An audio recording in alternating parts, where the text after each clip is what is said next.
સરહદી વિસ્તાર ધરાવતા રાપર તાલુકામાં લોકોને સુરક્ષા વ્યવસ્થા મળી રહે તે માટે જિલ્લા કલેક્ટર આનંદ પટેલ તેમજ border range IG Chirag Kordia અને પૂર્વ કચ્છ પોલીસ વડા સાગર બાગમારના માર્ગદર્શન હેઠળ રાપર તાલુકાના વહીવટી તંત્ર દ્વારા તૈયારી કરી લેવામાં આવી છે।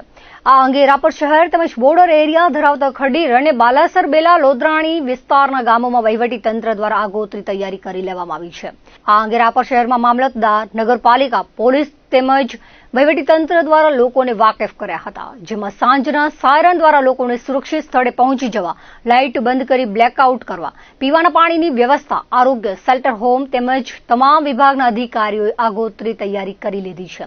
રાપર શહેરમાં વેપારીઓએ બ્લેકઆઉટ કરવા માટે નગરપાલિકાના ચીફ ઓફિસર, પ્રમુખ સહિતના અધિકારીઓ સાથે ચર્ચા કરી હતી અને સ્વયંભૂ બ્લેકઆઉટ કરવા માટેની બાંહેધરી આપી હતી। આ બાબતે જે પરિસ્થિતિ ઊભી થઈ છે એના અનુસંધાને કલેક્ટર સાહેબની સૂચનાથી અને વહીવટતંત્ર સરકારશ્રીની સૂચનાથી અમે રાપરમાં વહીવટતંત્ર દ્વારા આ બધી લાઇટો બંધ કરે, સ્વેચ્છાએ બંધ કરે બધા, એના માટે અમે આ ડ્રાય રાખી છે અને તમામને અત્યારે રાતના લાઇટો બંધ કરવાની અને સમજૂત કરવાને કે ભાઈ આ રીતે લાઇટો બંધ કરવાની જે સૂચના છે એ રીતે અમલ કરો।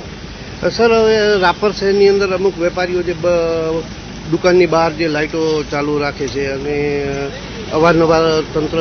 ગઈકાલે પણ વાત કરી હતી અને આજે પણ પાછળ જે વહીવટી તંત્ર નીકળી જાય પછી ચાલુ રાખે છે, તો તેના સામે દંડકીય કાર્યવાહી કરવામાં આવશે કે કેમ? ના, એવું નથી। અમે આજે વેપારી એસોસિએશનની મિટિંગ બોલાવી છે, એમાં પણ સમજૂત કર્યા છે બધાને અને હવેથી આ એનો અમલ કરશે એવું અમને વેપારી એસોસિએશનના પ્રમુખ તરફથી અને એના વેપારી તરફથી